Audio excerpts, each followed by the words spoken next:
Hello students, मैं प्रवीण कुमार आपका दोबारा से ट्रू विजडम क्लासेस में स्वागत करता हूं।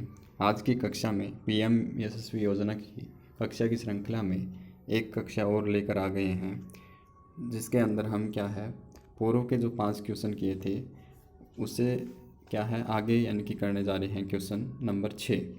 उसके अंदर हमारे को क्या दिया हुआ है, प्रश्न दिया है हमारे एच ऊंचाई तथा R1 व R2 के आधार वाले शंकु के छिन्नक का किस सूत्र से यानी कि क्या है आयतन प्राप्त कर सकते हैं।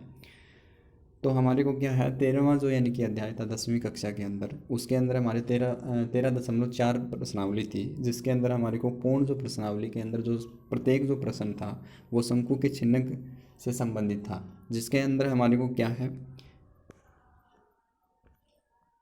हमारे को वक्र पृष्ठीय क्षेत्रफल निकालना था, वक्र पृष्ठीय क्षेत्रफल निकालना था, संपूर्ण पृष्ठीय क्षेत्रफल निकालना था, हमारे को शंकु के छिन्नक की एल निकालनी थी, मीन्स यानी कि तिर्यक ऊंचाई निकालनी थी। कहीं हमारे को क्या है, कहीं हमारे को शंकु के यानी कि छिन्नक की R1 निकालनी थी, मीन्स यानी कि शंकु का छिन्नक जब होता है तो शंकु का छिन्नक जो होता है उसकी जो छत और जो आधार होता है वो हमारा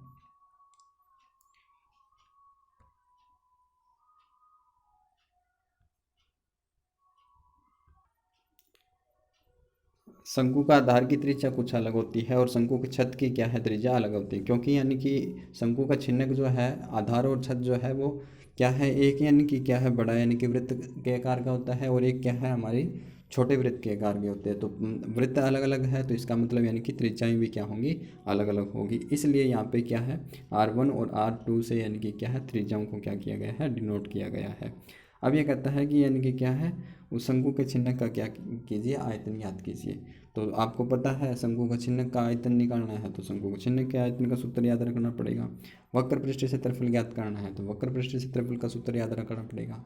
अगर उसकी यानी कि तिर्यक ऊंचाई ज्ञात करनी है तो तिर्यक ऊंचाई का यानी कि क्या है क्षेत्रफल, तिर्यक ऊंचाई का यानी कि सूत्र याद रखना पड़ेगा। तो हमें जिसका यानी कि क्या है, अब तो यहाँ पे प्रश्न के अंदर हमारे को केवल आयतन का यानी कि सूत्र पूछ रखे हैं। हो सकता है 29 सितंबर को आने वाली परीक्षा में हमारे को क्या है तिर्यक ऊंचाई से संबंधित प्रश्न पूछ ले, हो सकता है वक्र पृष्ठीय क्षेत्रफल से संबंधित प्रश्न पूछ ले, हो सकता है संपूर्ण पृष्ठीय क्षेत्रफल से प्रश्न पूछ ले। तो आपको क्या है एक बार यानी कि क्या है 13वां अध्याय जो है उसके यानी कि जो हमारे जो यानी कि मूल रूप से जो यानी कि क्या है महत्वपूर्ण जो यानी कि क्या है सूत्र है वो यानी कि क्या है 13वें अध्याय के बिल्कुल यानी कि क्या है लास्ट जो यानी कि पेज है उसमें यानी कि हमारे को दिए गए हैं। तो वो यानी कि आप क्या कर लीजिए एक बार के लिए अध्ययन कर लीजिए। इस प्रश्न का जो जवाब रहने वाला है वो हमारा यानी कि 4th विकल्प रहने वाला है, जिसके अंदर हमारे को 1/3 पाई एच और क्या है कोष्टक के अंदर R1 का स्क्वायर प्लस में R2 का स्क्वायर प्लस में R1 और R2 की क्या है गुणनफल यानी कि दिया हुआ है।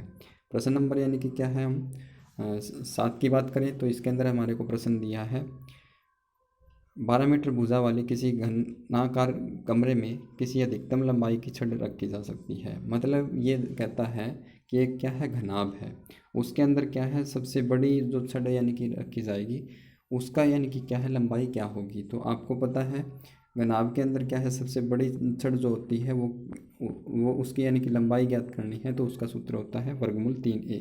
ये मतलब है हमारी क्या है जो यानी कि क्या है घनाभ यानी कि रहने वाला है उसकी यानी कि क्या है विमा की यानी कि क्या है लंबाई यानी कि हमारे को यहाँ पर रख देनी है। तो यहाँ पे कितनी है विमा हमारी 12 मीटर दी हुई है तो 12 मीटर लिखेंगे। अब यहाँ पे ये भी दिया हुआ है कि वर्गमूल 3 का जो मान हमारे को रखना है वो 1.73 रखना है और उसकी यानी कि क्या है गुणा कर देनी है। जो गुणनफल आएगा वही हमारा क्या कहलाएगा सबसे बड़ी छड़ की यानी कि लंबाई होगी, छड़ की जो है लंबाई होने वाली है। तो 12 की गुणा 1.73 के साथ में करते हैं तो 12 ये कितना होता है 36 होता है। फिर उसके बाद में हासिल कितनी प्राप्त होगी 3 प्राप्त होगी। 12 सत्य कितना 84 होता है, 84 में 3 जोड़ेंगे 87 होगा। फिर क्या होगी हासिल कितनी 8 प्राप्त होगी। 12 की 1 के साथ में गुणा करेंगे तो 12 1 का कितना होता है 12 होता है और 12 और 8 कितना होगा 20 होगा। तो हम ये कह सकते हैं 20.76 रहने वाला है इसका उत्तर। तो पहला विकल्प जो है वो हमारा क्या है इसका इस प्रश्न का यानी कि रहने वाला है। अगर प्रश्न नंबर यानी कि 4 की बात करें हम तो प्रश्न नंबर 4 जो है उसके अंदर हमारे को क्या है वृत्त से संबंधित प्रश्न किया हुआ है। जो यानी कि क्या है 2022 पीएम यशस्वी योजना के अंदर 8वां प्रश्न आया था मैथमेटिक्स का। तो बात करें हम इस प्रश्न की, तो ये कहता है वृत्त के भीतर कोई यानी कि बिंदु स्थित हो और उस बिंदु से क्या है हमारे को स्पर्श रेखा यानी कि खींचनी हो वृत्त पर, तो यानी कि कितनी स्पर्श रेखाएं होंगी संख्यात्मक रूप से उसका यानी कि क्या है मान बताना है। क्या है ये बताना है कि एक स्पर्श रेखा होगी, क्या है संख्या 2 होगी स्पर्श रेखाओं की, या स्पर्श रेखा 3 खींची जाएगी, या स्पर्श रेखा 4 खींची जाएगी, या क्या है अनेक स्पर्श रेखाएं होंगी। तो जब भी यानी कि इस प्रकार का प्रश्न करे कि अंदर है वृत्त के बिंदु कोई, तो अंदर कोई बिंदु हो और वृत्त पर स्पर्श रेखा कितनी होगी उस संदर्भ में, तो हम ये कहेंगे कि एक भी स्पर्श रेखा यानी कि खींचना यानी कि क्या है संभव नहीं है। तो उस कंडीशन में हम ये कहेंगे कि इसका भी यानी कि विकल्प जो यानी कि रहने वाला है, इसका जो उत्तर रहने वाला है वो भी क्या रहेगा हमारा 4 रहेगा। ये कहता है एक स्पर्श रेखा नहीं हो सकती किसी भी घटना में, यानी कि किसी भी संभव स्थिति में क्या है हम नहीं खींच सकते एक स्पर्श रेखा। दो स्पर्श रेखा तभी खींची जाती है वृत्त के बहिर्भाग में कोई बिंदु हो।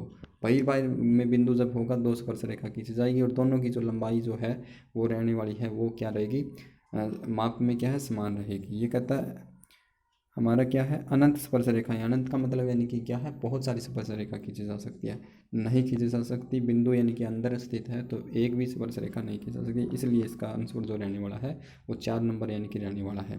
प्रश्न नंबर यानी कि हम क्या है नेक्स्ट की यानी कि बात करें, ये है हमारा 9वां क्वेश्चन। इसके अंदर हमारे को क्या दे रखा है, ये कहता है वृत्त कोई वृत्त है और उसकी स्पर्श रेखा है, उस वृत्त को वह स्पर्श रेखा कितने बिंदुओं पर क्या है प्रतिच्छेद करती है। मान लीजिए यानी कि ये वृत्त है और ये वृत्त है, तो ये यहाँ पे एक स्पर्श रेखा यानी कि खींच देते हैं। स्पर्श रेखा का मतलब है ये किसी बिंदु पर क्या करेगी, एक बिंदु पर क्या करेगी स्पर्श करेगी। इस प्रश्न का यानी कि क्या है संदर्भ क्या है, ये पूछना चाहता है कितने बिंदुओं पर प्रतिच्छेद करेगी। तो हम यहाँ पे कहेंगे प्रश्न का पहला विकल्प जो दिया है वो केवल कहता है 2 बिंदुओं पर स्पर्श करेगी। दूसरा प्रश्न का है केवल एक बिंदु पर करेगी। फिर कहता है सिर्फ क्या है किसी बिंदु पर यानी कि क्या स्पर्श नहीं करेगी। कहता है सभी बिंदुओं पर क्या है प्रतिच्छेद करेगी। तो हम ये कहेंगे इसका जो प्रश्न का जो जवाब रहने वाला है वो क्या है 2 नंबर विकल्प रहेगा। कहेंगे एक बिंदु पर क्या करेगी प्रतिच्छेद करेगी, केवल एक बिंदु पर क्या करेगी प्रतिच्छेद करेगी, केवल एक बिंदु पर प्रतिच्छेद करेगी। इसका अगर ये दोबारा से यानी कि आता है परीक्षा में तो आपको यानी कि क्या है एक बिंदु पर प्रतिच्छेद यानी कि होने की स्थिति संभव होगी, तो आपको क्या है वही विकल्प यानी कि चयन करना है जिसके अंदर क्या है एक बिंदु पर आए। अगर प्रश्न नंबर 10वें की बात करें तो इसके अंदर हमारे को क्या है 8वां अध्याय 10वीं का जिसको क्या है वो हमारा प्रश्न 8वां जो अध्याय है वो क्या है, ये कहता है त्रिकोणमिति का परिचय। उससे संबंधित यानी कि 8.2 जो प्रश्नावली है उससे संबंधित हमारे को प्रश्न किया गया है। ये कहता है कि ए का मान क्या हो ताकि यानी कि क्या है दोनों पक्ष क्या हो जाए बराबर हो जाए। कि ए का मान क्या है 30 रखें तब यानी कि दोनों बराबर होंगे, या ए का मान 45 होने पर क्या है दोनों पक्ष बराबर होंगे, या सभी कोणों के लिए यानी कि क्या है संभव है ये दोनों होना बराबर, या 0 डिग्री रखने पर यानी कि क्या है होने पर यानी कि क्या है बराबर होगा। तो हम क्या है ए का मान क्या है 30 रखते हैं, तो ए का मान क्या है 30 रखें, जैसे इधर रखें साइन 2a का मान क्या है 30 रखेंगे तो ये कितना हो जाएगा 60 हो जाएगा। तो साइन 60 का मतलब होता है हमारा वर्गमूल 2 वर्गमूल 3 बटे कितना 2 होता है। तो इसका इनकी क्या है हमारा बाएं पक्ष का उत्तर हमारा वर्गमूल 3 बटे 2 है। अगर ए का मान क्या है दाएं पक्ष में अभी अगर रखें तो उस संदर्भ में उत्तर कितना आता है, अगर वर्गमूल 3 बटे 2 आता है तो हम ये कहेंगे कि हमारा क्या है पहला विकल्प यानी कि क्या है इसमें यानी कि रहने वाला है। अगर हम क्या है रखते हैं दूसरे पक्ष के अंदर रखते हैं जैसे कि यानी कि 2 है, फिर उसके बाद में साइन ए है, ए का मान कितना हमने 30 मान रखा है। उसके बाद में क्या है हम रखें कोस 30 रखते हैं, कोस 30 रख लीजिए। 2 रखे साइन 30 का मान कितना 1/2 रखते हैं, साइन 30 का मान कितना होगा वर्गमूल 3/2 होगा। तो वर्गमूल 2 से 2 से 2 कैंसिल आउट होगा तो वर्गमूल 3/2 हो सकता है हमारा यानी कि क्या है पहला विकल्प यानी कि सही हो। हम क्या है हर एक यानी कि विकल्प को क्या करेंगे, हर एक विकल्प को क्या करेंगे देखने की कोशिश करेंगे कि यानी कि क्या है हो सकता है 45 डिग्री पे भी क्या हो जाए, यानी कि ये बराबर हो जाए। तो एक बार यानी कि निकाल के देखेंगे। साइन ए का मान कितना है, 45 रखे हैं इस बार, तो कितना हो जाएगा, साइन कितना हो जाएगा हमारा 90 हो जाएगा। साइन 90 पे कितना मान होता है हमारा, 1 होता है। तो अब देखते हैं कि यहाँ पे तो 1 हो गया, अगर ए का मान दूसरे पक्ष में भी रखते हैं तो 2 रखा। साइन ए का मान कितना है, साइन 45 में मान कितना होता है, 1/वर्गमूल 2 होता है। और कोस 45 पे भी मान कितना होता है, 1/वर्गमूल 2 होता है। वर्गमूल 2 के साथ में गुणा करेंगे तो 2 होगा, 2 से 2 कैंसिल आउट होगा, उत्तर कितना आएगा, 1 आएगा। तो हमारा क्या है, ये भी हो सकता है, ये भी हो सकता है। अब रखते हैं कि इतना मान 0 रखते हैं, कितना रखते हैं, 0 रखते हैं। तो 0 रखने पर साइन 0 हो जाएगा। साइन 0 का मान 2 की एक 0 के साथ में गुणूंगा, साइन 0 होगा। साइन 0 पे कितना, 0 होगा। उसके बाद में करते हैं साइन 2 साइन ए का मान कितना है, 0, तो साइन 0 पे 0 हो जाएगा। फिर क्या है, कोस ए का मान क्या है, 0। अब यानी कि 0 पर कितना होता है, 1 होता है, पर 0 की गुणा करेंगे तो कितना, 0 आएगा। इसका मतलब यानी कि क्या है हमारे, यानी कि तीनों कोणों पर क्या है हमारे, यानी कि ये दोनों पक्ष क्या होंगे, बराबर होंगे। तो इसका जो यानी कि क्या है सही उत्तर रहने वाला है वो हमारा 3 नंबर यानी कि विकल्प रहेंगे। मतलब 30 डिग्री पर भी क्या है हमारे, यानी कि दोनों पक्ष बराबर होंगे, 45 डिग्री पर भी दोनों पक्ष बराबर होंगे, और 0 डिग्री पर भी क्या है, दोनों पक्ष बराबर होंगे। इसका मतलब यानी कि तीसरा विकल्प हमारा बिल्कुल, यानी कि बिल्कुल बिल्कुल ठीक है।